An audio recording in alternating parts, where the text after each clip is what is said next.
welcome back to Digger Detecting, everybody. Welcome also out into the bush. We're in the Land Cruiser at the moment. We're cruising around the bush and well, we're looking for new mine shafts. This is a brand new area for me, quite a thick area too by the looks, and it is a bit of a battle to try and spot the mine shafts in these thick bush areas, but I sort of half know where they're going to be. We are leading our way down to a large mining area right now, and I've done all this research and mapping out in this area, so I sort of know where to drive to. But as I said, I have not ever been here before. Oh look, there's some mining activity right there. Just looking off to the side, there's some large mounds of dirt and shafts all through the gully. Excellent, we're already touching on it.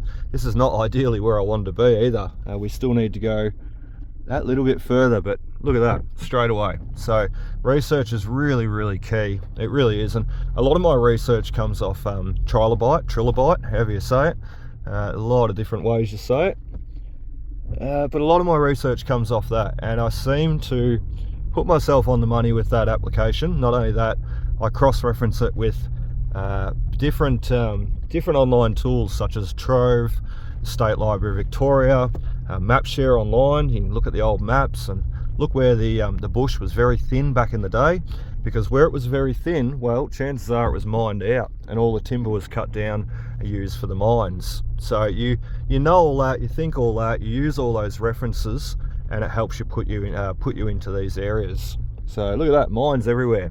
Now what I'm going to do is flick the camera off and just double check my map. It's very wet underfoot too. We've had a lot of rain.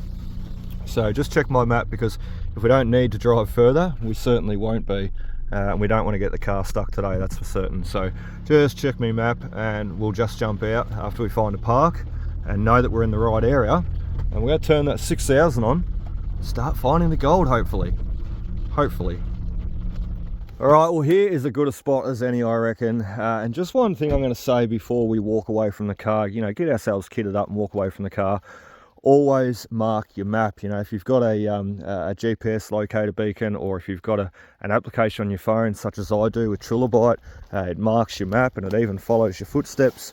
Make sure you do it, because look, even myself, I've been caught out before and I sort of went, oh geez, where's the car?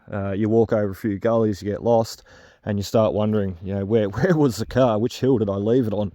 So make sure you always mark that map. I'll be doing that today, and just making sure that I can get back to the car, no worries, especially today being school hours.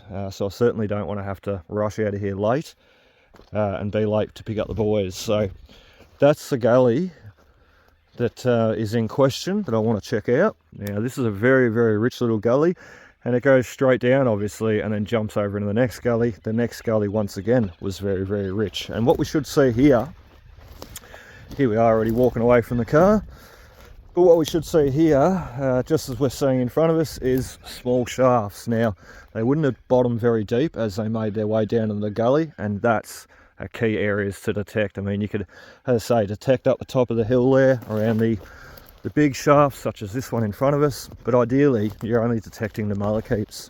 There's nothing around it that you're going to be able to get you know, around here that's in depth basically with the detector, because if they had to dig a deep hole to get the gold, well, you certainly won't reach it with the detector, as opposed to shallow diggings down in the gully. Oh, it's cold. Let's put the gear on, let's make a start. Alright, we're walking off into the bush there. We've walked over a couple of gullies now. Let's just sit the detector down, and we've come across a few little pitted out mined areas, but this is probably the most interesting. We've even got some old scrap metal there, an old bucket. And the mines, I can see, well, they start getting thicker, a lot thicker. And it even looks like in the gully down there, I haven't actually been down in the gully, but it even looks like down in the gully they've dammed it up. So all the water coming off the hills would have been collected at a point and they would have used it as needed. You can see this area here though, where they've tried to pick up on the quartz reef, and there's a quartz reel. There's quite a few reefs shedding off around here, quartz reefs. Doesn't mean they all contain gold, but look, with how they've chased this little area here, they've pitted out here, they've dug a hole there, they've sunk a couple of shafts here, and look at that mineralisation and the big jagged floats of quartz sitting on the surface. So dare say they got a bit of gold, because you wouldn't dig 1 and 2 and 3 and 4 over there chasing it. You'd only dig 1, no gold, you'd move on. So they would have got gold out of these holes, no doubt. That's not where we want to be though. I'm going to go a little bit further over and I have been detecting. I've actually got no signals just yet, and I've seen a few other prospectors' holes. It's to be expected. Look at all this quartz float. Just amazing. It's a little hotspot area, and if you keep your eye out for that, you can tell there was a reef shedding up above, and that's what the miners look for also. Only difference is when they found it, they busted it all up, so a lot of it's not there for us to see today. Instead, it's broken up on the surface down the hill. So there's really good examples online though. If you look up quartz lodes or quartz reefs or quartz blows, you'll see some really great examples, and they're fascinating. And there's some there that are historic and protected because the miners never touched them.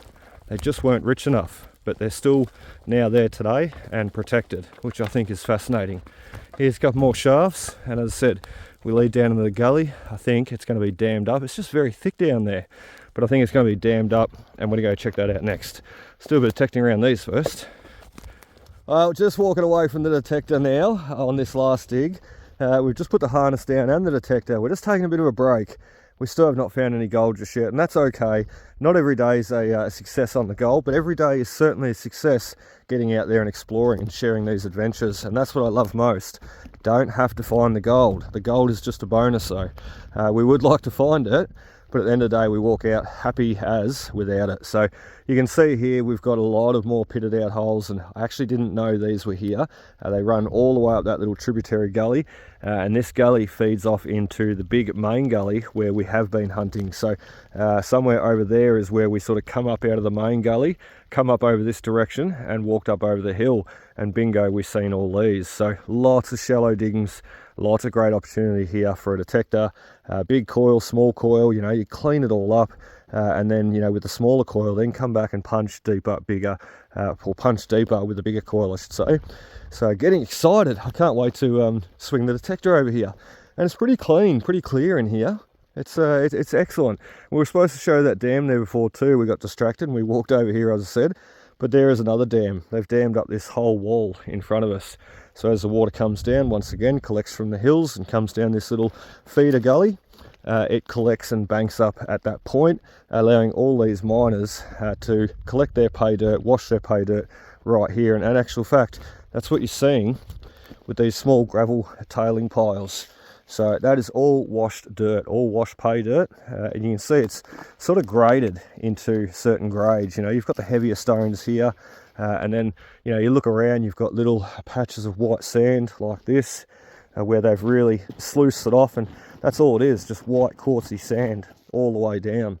So interesting, and they're great areas to detect with your metal detector and find the gold, because the gold was extracted from there, but it was processed just there. So I would detect around here first, of course, for anything thrown out, but ideally where the processing was taking place, that's where the gold can be dropped and found. So let's get back on the detector and let's see what else we can get. All right, well, funnily enough, for all the amazing workings we're seeing, it must have been pretty rich here for them to do all that work, but we're not finding any gold. I said it doesn't really matter, but all the walking, all the effort would be nice too, to find a bit of gold. See that yellow colouring. We've come our way down to another dam too, as you can see. So we were at the other one there before, and we said we were going to give you a look at it, and well, we didn't. We got distracted.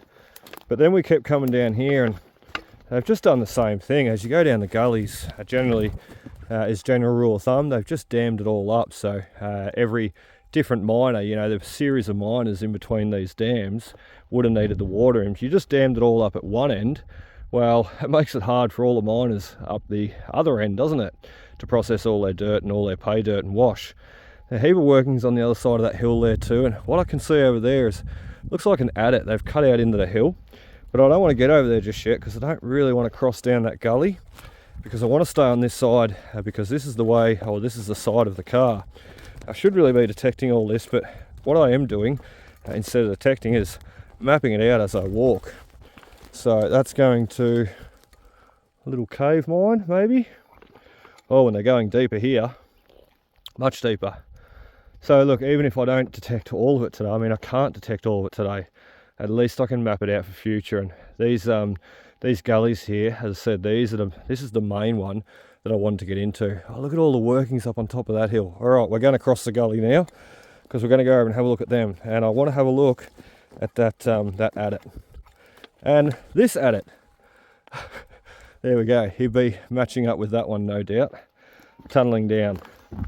So, how interesting. This is what exploring gets you. You know, we haven't got any gold today, and that's okay. But exploring, eh? Finds all these new places. Let's just see. Go back to this shaft here because he's going in a straight line up here. So unless there's another sinking up on the hill there, does that match up? Will that match up? Oh, I reckon it does. You can see the holes go down and they sort of taper off, belly out, and the miners were bellying out. You know, they went down to the pay wash and then they bellied out to try and get as much as they can. So interesting. I love exploring. Who loves exploring? We do. Oh dear, look at all the quartz smashed over the hill there. And as I said, there's an adit over the other side of that dam. You can't see it now, but we're going to get up, have a look on top of that hill. And when you get up on the hills, it's good because it allows you to look down to the next gully. And I'll do that. I'll look down in the next gully and we'll quickly come back and check out that adit. And then I think, it must nearly be lunchtime soon, 20 past 11. We've walked a mile. Let's keep going. Well, we're over the other side of the hill now, as you can see. Where we were before was that hill over there, and I'm yet to get back there because we need to get back over and have some lunch. And in actual fact, once we get back to the car, there is no way I'm walking back here. It's a long way. So prospector's hole. So what we're going to do is actually tail off to another area and check out another area. I mean, this is all very well and great, looking around and wow, that's deep. But we have not found any gold, and as you can see up here, it's gone all deep lead. Very, very deep lead. And anything over around 30 meters, the mine is still considered shallow. So I mean, that there, they would still class that as shallow ground, the miners. It wasn't until they got about over 30 meters deep where they actually said, oh, it's a deep lead mine now. It's not a shallow mine. So lots of prospectors holes, lots of tin and scrap laying around on the ground. This area looks like it's been hit pretty hard. And once again, they've chopped out, trenched out this whole area here. This would have been quartz reef, no doubt. And they've just chopped it all out. So it's obviously been rich enough for the gold. Very interesting area. A lot of work being done around here. Scraping and digging and raking. You can see it all off over there too. Someone's getting in here. In actual fact, I'm probably closer. You know, it's probably better if I walk that way to get to the road. Like the next time I drive to this area, I'll be driving to a road over that area and walking my way in this way, because I've walked a mile just to get where I could have got with the car. So I'm just going to show you this here. We're going to be very, very careful. That's very deep. But see the quartz veins sticking out of the wall there? The miners would have chasing them all the way down to the pay wash material. That's a deep mine shaft. I'm not going to lean over any further because I don't want to end up down there. And you can see little footholds even on the side of the wall. See one there? My finger's disrupting the camera now. Another one down there. Another one down there. So there's 3 in a row. Little footholds that the miners would have used to get up and down. Help them get up and down. You can see the quartz reef though, those banded reefs, and that's what the miners are chasing. Not all of it contained gold, but if they've seen the quartz reef and those veins on the surface, or blowing out on the surface, like outcropping on the surface, is generally where they'd test pan sample and then get back to, or you know, sink down onto. This gully here is, oh look, I nearly don't want to leave. That gully there is just gold, absolute gold. And there's another big mine shaft up over there. So much to look at, and to be honest, I've left the detector over there, so I best not walk too much further. Oh, let's just do it. Let's go a little bit further. Live life on the edge. I'll be able to find the detector again. It's not really a good thing to do though. Another prospector's hole. As I said, the road is closer over that direction. Wow. So deep lead up the top of the hill there, where they had to sink down deep to get the gold.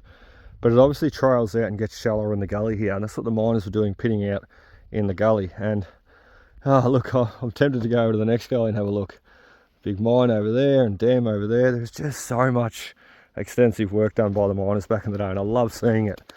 So let's get back to the detector, and look, I think at lunchtime, another prospector's hole. Pretty hammered area over here. I haven't seen any of that this morning.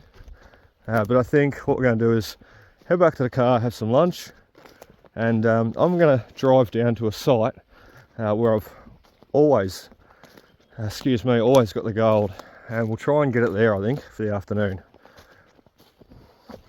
Alright, here's the car. Salvation at last. Oh, that was a mountain of a walk, I tell you. I don't know how many Ks I've done, but at least probably 4 or 5 Ks this morning, I reckon. And we did all that in the last 3 hours. It's just coming on lunchtime now, 12 o'clock. So detected, filmed and hiked that gully, a couple of Ks, mapped it all out for next time. We don't have a full day today, it's only a school day, so we need to sort of keep pushing on, keep moving. If something's not working, change it up. And as much as I enjoyed exploring that gully, we will be back there. We didn't get any gold, barely any signals at all. So look, let's get out of here now. Let's go have some lunch. Sitting in the fridge there waiting, nice and cold, and my drink. And let's have some lunch on the way to the next site. And the next site, we're going to get gold, hopefully. Fingers crossed. We've definitely got it there before. So we'll see you there. Alright guys, well, welcome to the next site. As you can see, we're on the track. And I've been going for about an hour. I've had lunch. It was nice. I didn't really think I was going to get any gold though today, because for the last hour, let me get these headphones off. For the last hour, all I've dug is lead. A ton of lead. Big lead, small lead, every different size lead. And that's okay, because sometimes, like I said before, you have those days, and some days are just about the adventure, just about the fun out exploring. But look, I really did want to see the yellow colour today. And there he is. Can you see that? Obviously you can. He's a ball of gold. So I didn't actually think it was going to be gold either. I was a bit sort of tricked on that one. He come out of the hole, and I was humming around here with the coil looking for him, and sort of dipped the coil off this side, and I thought, oh, we've got another target. But I think I just dropped him. No, there he is. We thought we had another target though, but we actually didn't. It'd just been thrown out to the side. So there he is. Little ball of gold. Our first bit of gold. That's taken all day to get you. And not to worry. Let's put him in the scoop. The container, I should say. Let's put him in the scoop first. Let's fill a hole back in. And we got probably, look, an hour to go at best. Because otherwise I've got to rush out of here and get the boys. And look, I don't want to be late. I never like being late. So let's put this one in the container. See if we can get one more. If not, so be it. But look. That was a nice little surprise, the first one. Let's keep going. Doink! Well, this is not gold, but it's pretty cool nonetheless. Look at all those ants. The last couple of days we've had a lot of rain compared to normal. Like, we're just coming out of summer. So we've had a lot of rain, and the ants are just going crazy. I'm seeing them all over the surface. The skipjacks, the bull ants, the little ants, the sugar ants, the bush ants. There's little things like that I always try and keep in, well, just keep notice of. Here I am standing in ants, but I'll just try and keep notice of as much as I can. And I'm sort of questioning today, like, why are they up on the surface? If we've had so much rain of late, why aren't they down their nest? Is it because their nest has been flooded out? I don't know. I'd love to know. Little things though, the little things, especially the little things you see in the bush. Super cool. Alright everybody, well that sadly wraps it up for us today, and no, I don't really want to get out of here. I'd prefer to stay on site today, and the rain stopped, so it's kind of nice now. We've dealt with the rain all morning and got wet, but unfortunately 2 o'clock, that's our time limit, that's our deadline, and we need to get out of here. So we did not do too well on the gold. We visited 2 different sites there. I'm going to show you all the rubbish that we got, including the lead. Now, we've dug a ton of lead today. That's not really surprising, because sometimes it is just like that, 20 bits of lead to 1 bit of gold, but then other times you can get lucky and you can go the other way. You get 20 bits of gold to 1 bit of lead. Not really, but the numbers do even out a bit better than that though. So bits of rubbish on the board, and look, all the lead. Geez, we really were behind on the ratio today. Trash and treasure ratio, well, it wasn't quite on point, was it? That's all right though. We persevered through, and look, it's not the biggest, it's not the greatest. It's not going to feed us for dinner tonight. However, we do have a little gold nugget there. So, exceptional. And he was found on the track. Everywhere else we walked and wandered, we just seemed to dig rubbish. That's okay though. As I said, I got out today, I explored a new area, and I've had a lot of fun. So 0.04 on the scales. It's not even enough to feed the cat. So look, that's good though. Bit of cold and a lot of fun. And as I said, mapped out a new site this morning, and this new site, I know it didn't provide gold this morning. However, we weren't there all that long, and we did a lot in the short time that we were there. But now we know the site, we will get back to that site and we'll hunt it again, and I'm certain on the next time it will give up the gold. So one thing I want to do before I leave you guys today is basically share a bit of history with you too. So you know how much research and history I do, and I can't tell you how fascinating some of these accounts are that I read, first-hand accounts of people coming to the goldfields, or first-hand accounts of what they found on the goldfields, or even how they lived on the goldfields. But what this account is that I'm going to leave you with today is super interesting. I read it years ago, and look, I still pick it up and read it every so often because it gives you, well, it refreshes in your memory that feeling and that experience that they first had out in the goldfields here. And this experience is of a father and a son. They come over from England, and it's just the experience of the son walking through the goldfields with his father, and what he felt, what he saw, and what he heard. And it is just amazing. It is so interesting. Look, as I said, I can't stop reading it, and I'm certain it'll be a bit of text that I'll be reading, years and years in future to come. I just love it. So hope you enjoyed, guys. As I said, we're going to leave you that piece of history for this video, and do it more in future for other future videos. I hope you enjoyed. We'll see you on the next. I can remember the first Saturday night that I saw the diggings. The portion of the old lead was very wet ground, and consequently the windlass work by small parties had given place to whims, worked by respectively 8 men with a night and day shift. Our tent was at the head of the lead, and on the evening to which I refer, I accompanied my parents to the local store. We passed through rows of tents, canvas shops, shanties, and dancing saloons, all lit up. These saloons were gorgeous, with coloured lanterns, and each had an orchestra: hurdy-gurdy, violin, banjo, cello, cornet, or all combined.